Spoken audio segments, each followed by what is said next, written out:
하나님 우리 아버지와 주 예수 그리스도로부터 은혜와 평강이 여러분과 함께하길 바랍니다. 아멘. 네. 지난주 우리는 예수님께서 제자들에게 하신 말씀 새 계명에 대해서 우리가 함께 말씀을 나누었죠. 여러분 다들 기억하시죠? 예수님께서 말씀하신 새 계명은 내가 너희를 사랑한 것처럼 너희도 서로 사랑하라 라는 것이었습니다. 서로 사랑하되 어떻게 사랑하라고요? 내가 너희를 사랑한 것처럼. 자, 그러면 여러분, 예수님의 사랑은 어떤 사랑이었을까요? 우리가 늘 이야기하는 것처럼 예수님의 사랑은 우리를 위해서 목숨을 내어주시는 사랑이다 라고 이야기를 합니다. 그런데 여러분, 예수님께서 목숨을 내어주시는 이 사랑의 방법이 쉬웠을까요? 예수님에게는 어땠을까요? 예수님도 이것이 쉬우셨을까? 성경을 보면은요, 꼭 그렇지만은 않습니다. 겟세마네 동산에서 예수님께서 기도하시는 내용을 성경은 기록하고 있습니다. 겟세마네 동산에서 예수님이 기도하실 때 어떻게 기도하시냐면 막 땀을 흘리면서 기도하세요. 애써서 기도하십니다. 제자들과 조금 떨어져서 기도하시는데 그 흘러내리는 땀이 뭐처럼 보였다고요? 피같이 보일 정도로 예수님은 간절하게 기도하셨어요. 하나님, 내가 이 일을 능히 힘껏 능력껏 감당하게 해주세요 라고 기도한 것이 아니라, 하나님 아버지, 할 수만 있거든 이 잔을 내게서 물리쳐 주세요. 지나가게 해주세요. 그러나 나의 원대로 마시고 아버지의 원대로 하여 주세요 라고 땀을 피처럼 흘리면서 기도하셨다라는 겁니다. 그러니까 서로 사랑하라는 계명, 내가 너희를 사랑한 것처럼 너희도 서로 사랑하라는 계명은요, 그렇게 쉬운 일이 아니겠더라는 것입니다. 단순히 어떤 사랑을 말하는 것이고 어떤 사랑을 행하는 것이다 라는 것으로 서로 사랑하는 말을 하는 것이 아니라는 거예요. 사랑하는 사람의 존재, 우리의 존재에 대한 이야기인 것입니다. 사랑하는 여러분, 하나님은 우리의 찬양과 예배가 필요하신 분일까요? 하나님은 우리의 찬양과 예배가 필요할까요? 우리가 찬양을 올려드리지 않고 예배하지 않고 영광을 올려드리지 않으면 하나님은 그 존재의 가치가 무의미하신 분일까요? 아니죠. 아닙니다. 우리의 찬양과 영광과 예배가 없어도 하나님은 존귀하신 분이세요. 하나님의 영광은 사라지지 않습니다. 하나님께는 우리의 예배, 우리의 찬양, 우리의 기도가 어떤 것인지 중요하지 않다라는 이야기예요. 여러분, 이 말씀을 오해하시면 안 되는 게, 하지 말란 얘기가 아니라 그 모양과 형태가 다르거나 부족할 수도 있겠다라는 거예요. 예를 들어 이런 거죠. 찬양을 열심히 했는데요, 찬양을 잘 못해요. 음치예요. 박치예요. 하나님이 보시기에 영기야, 넌 좀 조용히 해라 이렇게 말씀하시겠냐고요. 너는 참 찬양을 못하니까 쉿. 기도가 어눌해요. 기도가 부족한 것 같아요. 남들이 보기에는 아유, 저 사람은 뭐라고 기도하는 거야, 이런 생각을 하나님이 하시겠냐라는 겁니다. 아니에요. 음치가 찬양을 해도, 기도가 어눌해도, 우리의 예배가 조금 부족해 보여도, 멋지지 않아도 상관이 없어요. 하나님께는. 왜요? 그 예배를 드리고 그 찬양을 올려드리고 그 기도를 하는 그 사람이 중요하기 때문입니다. 그 존재가 중요하기 때문이에요. 우리의 관심은, 하나님의 관심은 우리의 찬양과 우리의 예배, 거기에 있지 않고 우리에게 찬양을 올려드리고 기도하는 사람에게 있다는 것을 여러분 기억하시기 바랍니다. 서로 사랑하라는 것도 이와 같은 원리예요. 하나님은 우리가 어떻게 사랑하는지를 생각하는 것이 아니라 사랑을 행하는 사람들이 어떤 사람들인지를 관심하고 계신 겁니다. 존재의 변화라는 조금 어려운 말씀을 드렸어요. 이런 일, 저런 행동, 이런 말을 해서 그리스도인이 되는 것이 아니라 그리스도인이 된 우리가 이런 말을 하기 시작하고 저런 행동을 하기 시작하고 이런 말을 하기 시작했다라는 것, 그것이 중요하다라는 거예요. 그러면 적어도 흉내내기는 아닐 수 있거든요. 그것을 통해서 삶의 수준이 높아질 수 있는 연습과 훈련이 이루어진다는 것입니다. 하나님 나라 복음으로 사는 것은 여기에서부터, 저와 여러분이 함께 있는 이곳에서부터 시작한다는 것을 기억하시기 바랍니다. 나는 그리스도인이 되었습니다. 이 선언이 그래서 중요해요. 여러분 그리스도인이시죠? 나는 그리스도인입니다. 이 고백을 날마다 아침마다 한번 해보시면 어떨까 싶어요. 아침에 일어나면서 아유 지겨워, 오늘도 하루가 시작이 되었네, 이게 아니라 나는 그리스도인입니다 라고 하는 고백으로 하루를 한번 시작해 보시죠. 여러분 누군가에게나 어느 때나 인생에서 가장 힘들었던 순간들이 있을 것입니다. 누군가 저에게 지금까지 살면서 가장 인생에서 힘들었을 때가 언제입니까? 라고 묻는다면 제가 우리 수요 말씀 기도회나 이 사석에서는 말씀드린 적이 있는데요. 저는 프랑스에서 목회하던 그 마지막 기간이 제 인생에서 가장 힘들었던 기간입니다 라고 이야기를 합니다. 물론 경제적으로도 매우 어려운 시기였어요. 어떤 때는 한 달에 100유로도 안 되는 돈을 가지고 살아 생활을 해야 한 적도 있었습니다. 그러나 그것은 그렇게 힘든 일이 아니었어요. 지나가면 되는 일이었거든요. 지나가면 되는 일이었는데 그건 힘든 일이 아니었습니다. 그럼 뭐가 가장 힘들었냐면요, 교회 가기 싫은 게 가장 힘든 일이었어요. 교회가 가기 싫은 거예요. 목사인데 주일날 아침에 일어나면 즐거운 마음으로 교회를 가야지가 아니라 교회 가기 싫은 겁니다. 목사가 이런 얘기를 하면 사람들은 많이 놀래기도 합니다. 교회 가면 저를 너무 어렵게 하던, 힘들게 하던 부부가 있었어요. 얼마나 마음을 힘들게 했냐면 주일날 예배를 드리고 성경 가방을 이렇게 들고 집에 와서 침대 위에다 가방을 확 이렇게 던지면서요, 나 이번 주부터 교회 안 갈 거야! 그리고 제 방으로 들어갔어요. 그 정도로 마음이 힘들었습니다. 이때 저의 시선은 온통 나를 괴롭히고 온통 나를 괴롭게 하는 사람들에게 있었어요. 어려웠던 일을 말씀드리면요, 오늘 집에 못 가십니다. 제가 지금부터 제가 얼마나 어려웠냐면요 하고 하나부터 10까지 말씀드리잖아요. 오늘 집에 못 가요. 할 얘기가 얼마나 많이 쌓였는지 몰라요. 너무 힘들었었어요. 그러니까 온통 교회에 가면 그 사람들에게 시선이 가는 거예요. 9가지 9.9개의 좋은 일이 있어도요 0.1개의 그 사람들이 저를 이렇게 괴롭히는 얘기, 좀 속상하게 하는 걸 보면 그것 때문에 속이 막 부글부글 끓어오르는 것이었습니다. 그 한 가지 때문에 기분 상해서 집으로 돌아왔었어요. 처음부터 그랬을까요? 그렇지 않았습니다. 제가 그 사람들에게 좀 기대를 가지고 있었나 봐요. 좀 열심히 잘 할 거라는 기대가 있었습니다. 그분들이 제 학교 선배였거든요. 그러니까 아이고 가재는 개편이라고 잘 하겠지라고 했던 그런 기대들이 여지없이 무너졌었습니다. 그런데 더 힘들고 더 어렵게 했단 말이에요. 그러니까 교회 가면 그 사람들만 쳐다보고 있는 거예요. 이렇게 그 사람들만 무슨 말을 하나, 누구를 만나서 어떤 얘기를 하나, 그것만 눈이 동그래서 이렇게 쳐다보고 있는 겁니다. 거짓말하면 내가 가서 변명해 줘야지. 저 사람들에게 거짓말을 하면 내가 집에 가서 전화해서 해명해 줘야지. 그래야 돼. 이런 마음을 가지고 그냥 눈이 동그래서 이렇게 쳐다보고 있었던 것 같아요. 마음의 평화를 빼앗겼고 온통 시선은 그들에게 가 있었습니다. 교회를 사임하고도 꽤 오랫동안 그 화는, 분노는 마음에 있더라고요. 예수님께서는 서로 사랑하라는 계명을 주셨습니다.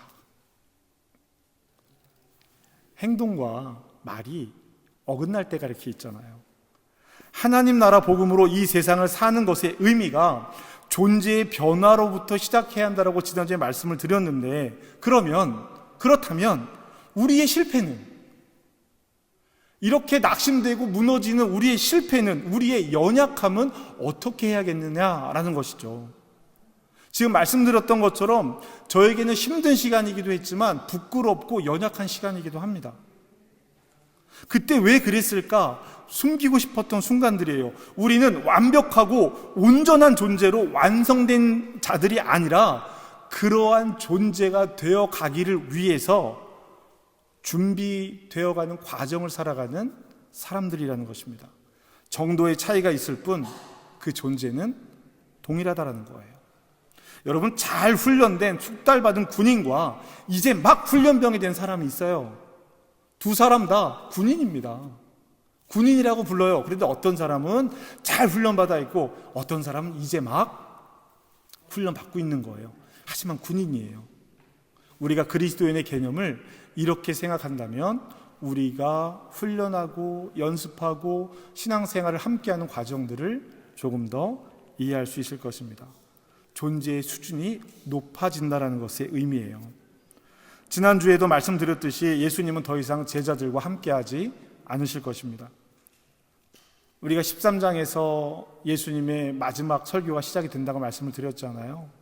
여기에서 시작된 새 계명을 지키는 것에 대한 이야기가 14장에서도 계속 이어집니다.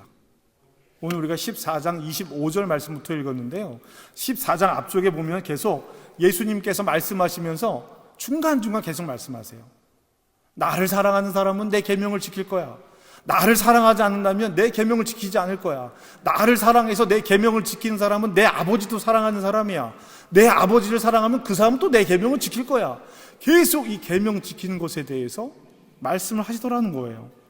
오늘 우리가 함께 읽지는 않았지만 14장 21절의 말씀도 그와 같은 내용입니다. 뭐라고 기록되어져 있죠? 나의 계명을 지키는 자라야 뭐하는 사람이라고요? 나를 사랑하는 사람이에요. 나의 계명을 지키는 자가 나를 사랑하는 자고 내 아버지께 사랑을 받을 것이고 나도 그를 사랑하여서 그에게 나를 나타내리라 라고 말씀하십니다. 23절, 24절에도 계속 나를 사랑하면 내 말을 지킬 것이고 나를 사랑하지 않으면 이 얘기 계속 나와요. 그리고 25절로 말씀이 이렇게 이어집니다. 내가 아직 너희와 함께 있어서 이 말을 너희에게 하거니와. 그리고 29절 말씀을 보면요, 내가 이 말을 지금 하는 것은 나중에 이 일이 일어났을 때 너희로 이 일을 믿게 하려는 거야 라고 말씀하세요.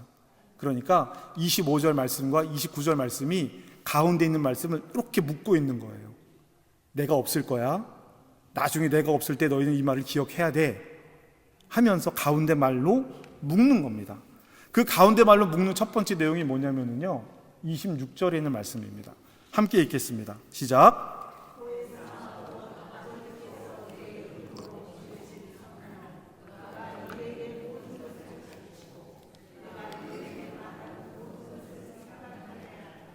아멘.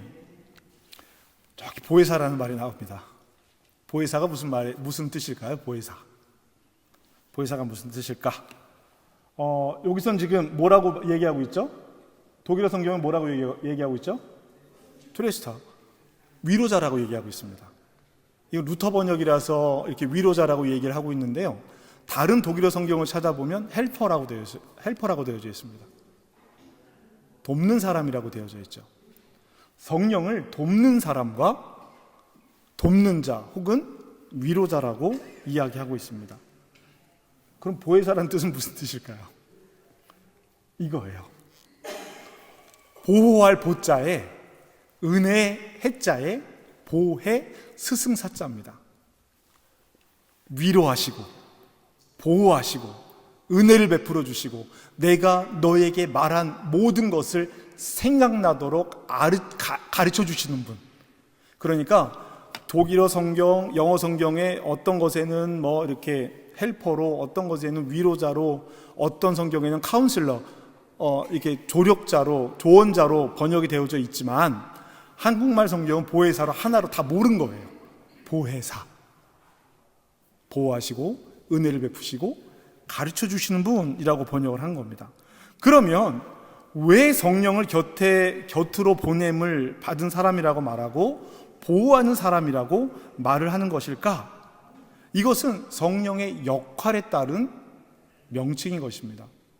오늘 우리 읽은 말씀은 아니지만 16절 말씀에 이렇게 되어져 있어요. 16절 말씀, 내가 아버지께 구하겠으니 그가 또 다른 보혜사를 너희에게 주사 영원토록 너희와 함께 있게 하리니. 아멘.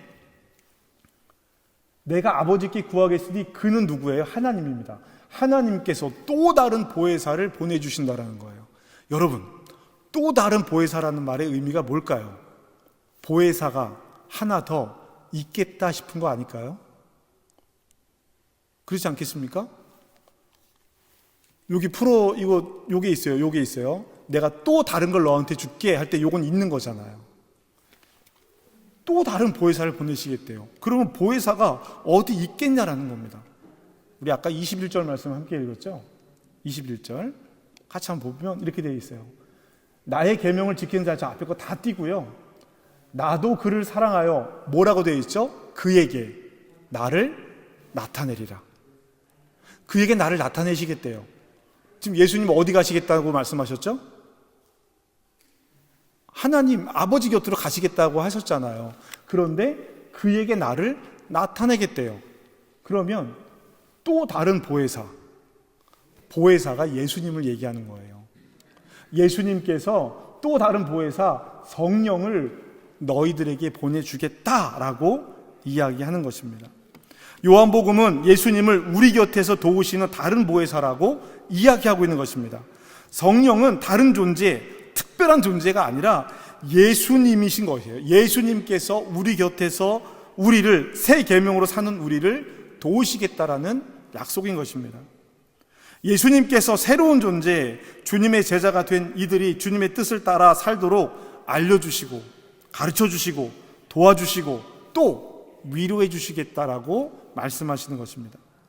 그러면 주님께서 가르치시고 도우시고 위로하시는 것은 어떤 방식, 어떤 내용이냐라는 겁니다. 어떤 방식, 어떤 내용이라는 거예요. 이 가르침과 도움과 위로는 세상 사람들이 생각하는 그런 가치가 아니다라고 이야기하는 겁니다. 일반적인 생각의 삶이 아니라 이러한 삶이야 라고 말씀하시는 것이 27절의 말씀입니다. 자, 우리 함께 같이 읽겠습니다. 시작. 곧 나의 평안을 너희에게 주노라. 내가 너희에게 주는 것은 세상이 주는 것과 같지 아니하니라. 너희는 마음에 근심하지도 말고 두려워하지도 말라. 아멘. 세상이 주는 평안과 다른 평안을 주시겠다고 약속을 하십니다. 여기에서 우리는 세상의 평안과 다른 평안이 무엇인지 구분할 수 있는 지혜가 있어야 합니다. 그래야 예수님의 말씀처럼 마음에 근심도 하지 않고 두려워하지도 않겠죠. 이 이야기를 거꾸로 얘기하면 두려운 일들과 근심스러운 일들이 있겠다라는 겁니다. 없는데 그런 얘기 하지 않을 거 아니에요. 있어요. 마음의 두려움과 근심이 생길 때 두려움을 주는 존재와 근심을 주는 존재에 대한 이해를 분명하게 하란 이야기입니다. 우리가 예수를 그리스도로 고백하는 것은 내가 생각하는 삶의 모든 문제가 순식간에 해결되고 풀리는 그런 일이 아니라는 것입니다. 여전한 상황에서, 똑같은 상황에서 그 상황을 만나는 내가 새로워지는 거예요. 여전히 그 상황은 동일합니다. 예수님께서 니고데모와 대화를 나누시는데 뭐라고 말씀하세요? 거듭나지 않으면 하나님 나라에 들어갈 수가 없다라고 얘기하니까 니고데모가 어떻게 거듭납니까? 이만큼 자랐는데 어떻게 엄마 뱃속으로 우리가 도로 들어갔다 나올 수가 있겠습니까? 라고 이야기하니까 예수님께서 아니야, 거듭난다라고 하는 것은 그렇게 거듭나는 것이 아니라 물과 성령으로 거듭나는 거야. 거듭나야 하나님 나라를 볼 수 있어 라고 말씀하시는 것입니다. 그것을 지금 우리가 살아가는 삶의 방식에서도 동일하게 이야기하고 있는 것이죠. 그리고 28절에 이렇게 이야기합니다. 내가 갔다가 너희에게로 온다 하는 말을 너희가 들었나니 나를 사랑하였더라면 내가 아버지께로 감을 기뻐하였으리라. 아버지는 나보다 크심이라. 아멘. 여기서 가장 중요한 이야기는 뭐예요?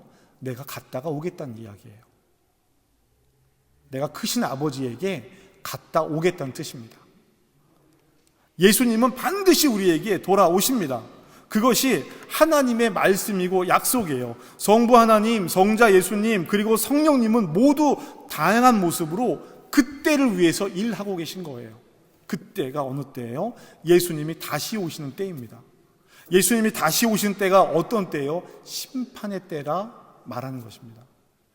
우리는 예수를 믿어 구원 얻었습니다 라고 이야기합니다. 여러분 구원 받으셨습니까? 아멘이십니까? 그래요? 그럼 구원이 뭐예요? 내가 구원 받았습니다 라고 그럼 구원을 누군가에게 설명할 수 있어야 되잖아요. 구원이 무엇입니까? 잘 살다가 죽어서 하나님 나라 갈 거예요. 그게 구원입니까? 성경의 말씀을 따르면 구원은 예수님께서 다시 오셨을 때 그때 비로소 온전히 이루어지는 거예요. 그러면 그 구원의 삶이 어떤 삶이냐? 우리가 고민하고 생각해야 되는 것이죠. 여러분, 하나님 나라를 살아간다라고 하는 것, 하나님 나라 복음으로 살아간다라는 것은요, 바로 그런 것입니다. 하나님께서 이사야 선지자를 통해서 말씀해 주셨어요. 이사야 선지자는 그날이 오면, 그때가 되면 어떻게 된다고요? 사자와 이리가 어린 양과 함께 뛰놀고 어린아이가 독사굴에 손 놓고 장난쳐도 물지 않는 참 사랑과 기쁨의 그날이 온다라고 이야기했습니다. 그렇죠. 근데 그때가 되면 칼을 부수고 창을 부수어서 농기구를 만드는 날이 온다라고 했어요. 여러분, 그러면 사자와 이리와 어린아이가, 어린 양이 함께 뛰노는 거? 이게 무엇입니까? 이게 구원이라고 얘기하는데, 우리는 이렇게 생각해요. 내가 사자가 돼서 어린 양을 돌보며 살아가면 되지요. 세상의 방식입니다.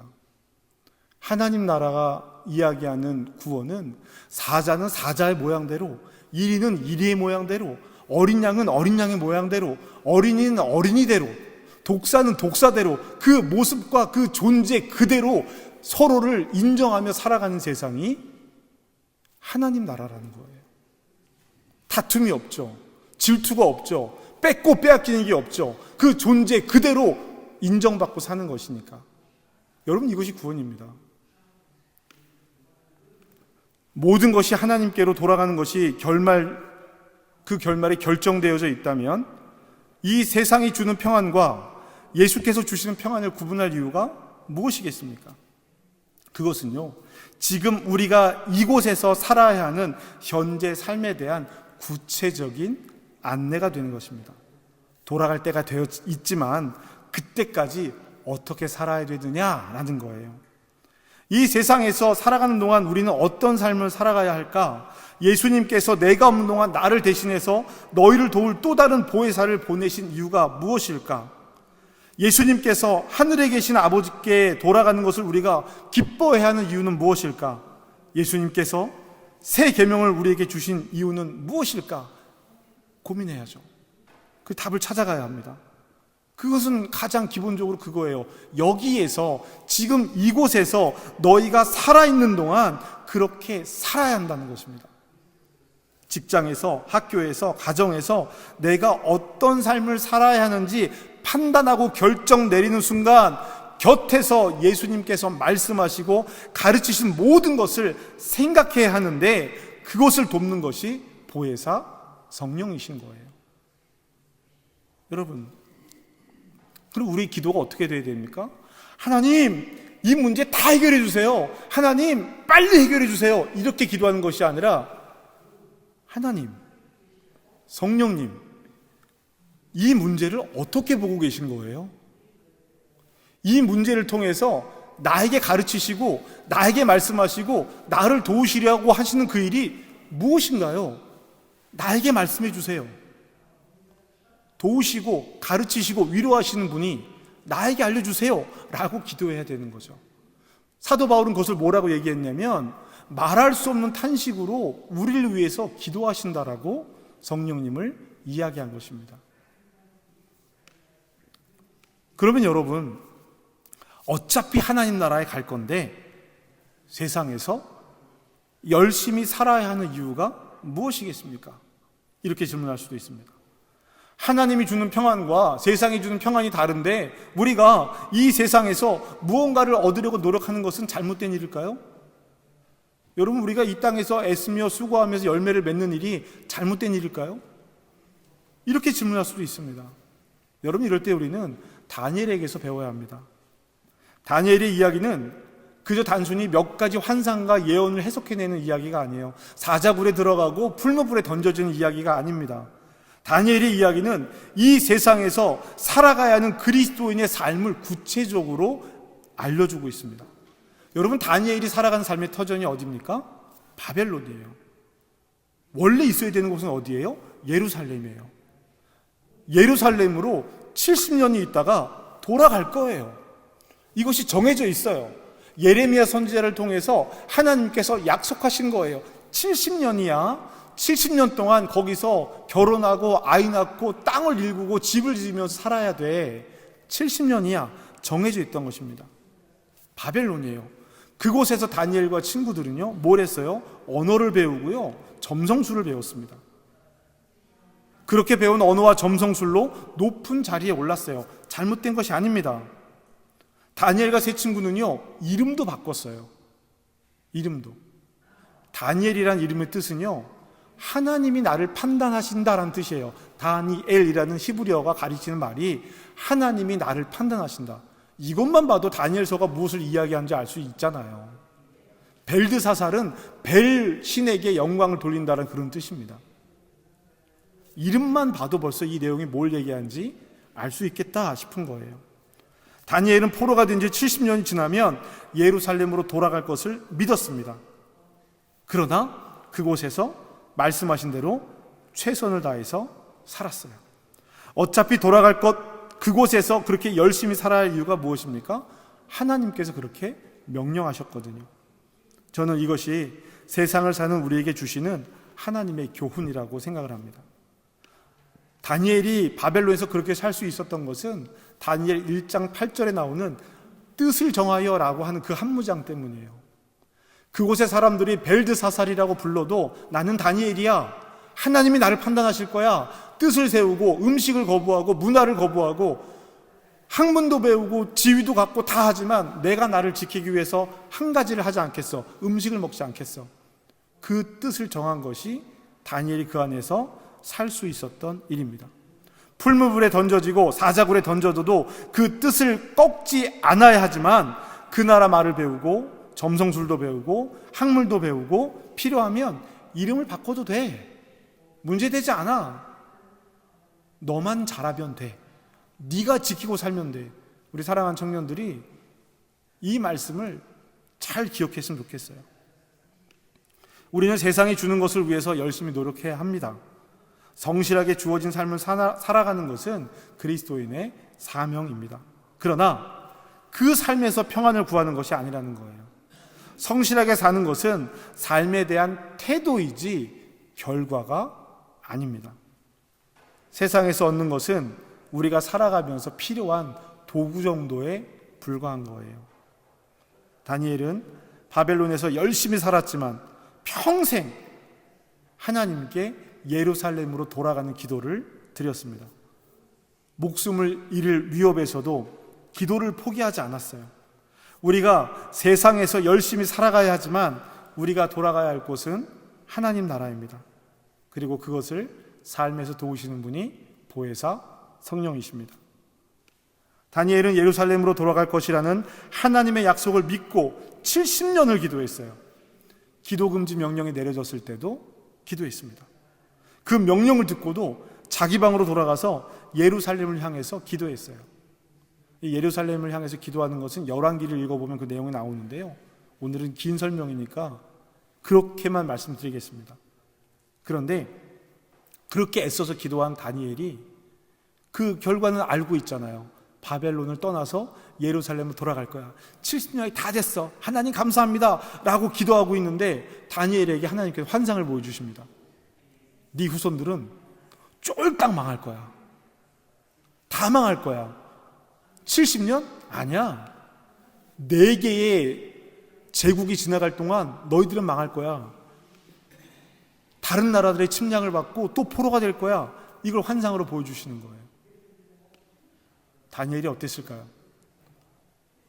하나님, 나에게 왜 이런 환상을 보여주세요? 이 정도가 아니라 쓰러져 버렸어요. 기운을 잃고 쓰러져 버립니다. 일어나질 못해요.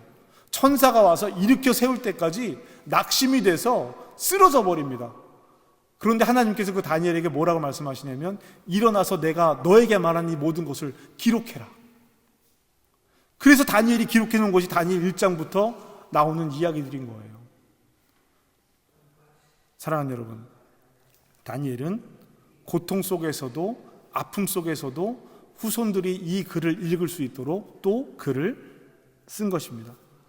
그리스도인들이 세상을 사는 방법을 다니엘이 보여주고 있는 것이죠. 성실하게 살아가되 하나님 안에서 정한 뜻을 벗어나지 않는 것, 그래야 세상이 주는 평안과 하나님이 주시는 평안을 구분할 수 있습니다. 기대가 무너지고 좌절되고 낙심이 되기도 합니다. 그러나 하나님의 뜻 안에서 다시 시작하는 것을 다니엘을 통해서 배울 수 있습니다. 세상이 주는 것은 반드시 유통기한이 있습니다. 세상의 것은 아무리 영원할 것 같아도요, 유통기한이 있어요. 이게 영원하면 내가 없어집니다. 유통기한이 반드시 있어요. 주어진 것이 수명을 다하면 그것이 주는 기쁨도 수명을 다한다고 합니다. 미국에 있는 학자들은요, 정말 신기한 것들을 많이 연구해요. 자동차를 샀을 때 주는 기쁨이 유효기간이 얼마큼인지, 집을 샀을 때 얼마큼인지, 좋은 옷을 샀을 때 얼마, 이런 것들을 연구하더라니까요. 인터넷 찾아보시면 그런 연구 결과들이 있어요. 차를 사면 한 달, 두 달, 집을 사면 얼마, 결혼을 하면 얼마. 유통기한이 있다는 얘기예요. 얼마인지 중요하지 않아요, 여러분. 유통기한이 있다는 얘기예요. 끝이 있다는 이야기입니다. 그래서 제가 수요 말씀 기도회 시간에 우리 예배에 참석하시는, 기도에 참석하시는 우리 성도님들께 제가 가끔 드리는 말씀인데요, 하나님 나라에 들고 갈 수 없는 것 때문에 인생을 허비하지 마시고 하나님 나라에 들고 갈 수 있는 것들을 위해서 우리 애써 보시면 어떻겠어요? 이렇게 말씀을 드립니다. 집, 차, 명예, 권력, 수명, 건강, 그 어느 것도 하나님 나라에 들고 갈 수 없습니다. 사랑하는 여러분, 우리의 생각이나 의지로 무언가를 하려 하지 말자는 이야기입니다. 예수님께서 약속하셨습니다. 보혜사 성령께서 예수께서 가르치시고 말한 것을 생각나게 하신다고 하셨어요. 그러니까 여러분, 성령님께 구합시다. 성령님께 구합시다. 성령님, 나를 도와주시옵소서. 주일의 말씀을 듣고 깨닫고 결심할 수 있도록 도와주시고, 하나님의 말씀을 읽고 묵상해서 깨닫게 도와주시옵소서. 무엇보다 내 삶에서 견디기 힘든 일을 만나거나 낙심되거나 속상한 일이 있을 때 주님의 말씀이 떠오르게 하여 주시옵소서, 그렇게 간구하고 기도하자는 이야기예요. 그러면 알려주십니다. 듣게 돼요. 그 말씀을 들었을 때 우리에게 오는 평안이 있는 것입니다. 예수님께서 제자들에게 말씀하시잖아요. 이 일이 일어날 때 너희로 믿게 하기 위해서 지금 이야기하는 거야.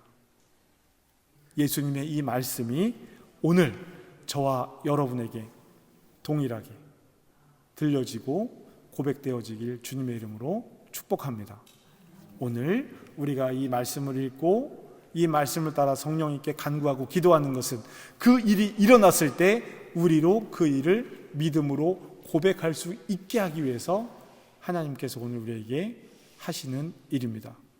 그 길을 함께 우리를 도우시는 성령님과 성령님께 주시는 평안을 따라 살아가는 저와 여러분 되시기를 주님의 이름으로 축복합니다. 기도하시겠습니다. 사랑의 하나님, 예수님께서 우리를 위해 보내주신 보혜사 성령님을 기억하며 이 시간을 고백합니다. 내 힘으로는 주님의 계명을 지키기 어렵고 세상 속에서 예수님의 평안을 누리기 어려운 순간들이 많습니다. 주님, 성령께서 나를 가르쳐 주시고 주님의 말씀을 생각나게 하시고 근심과 두려움에 빠질 때마다 예수님의 평안을 기억하게 하시옵소서. 하나님, 나의 존재가 주님의 사랑 안에서 새로워지게 하시고 세상이 주는 성공이나 인정이 아닌 주님의 뜻 안에서 평안한 사람으로 살아가게 하여 주시옵소서. 어떤 상황 속에서도 하나님 나라의 백성으로 예수님의 제자로 살게 하시고 성령님의 도우심을 구하고 겸손히 순종하게 하여 주시옵소서. 내 삶이 하나님의 뜻 안에서 다시 시작되기를, 그리고 내가 살아가는 모든 자리에서 주님의 말씀이 다시 생각나고 기억나기를 간절히 소망합니다. 보혜사 성령님, 오늘도 나와 함께 하여 주시고 주님의 말씀을 따라 한 걸음씩 걸어가게 하여 주시옵소서. 예수님의 이름으로 기도합니다. 아멘.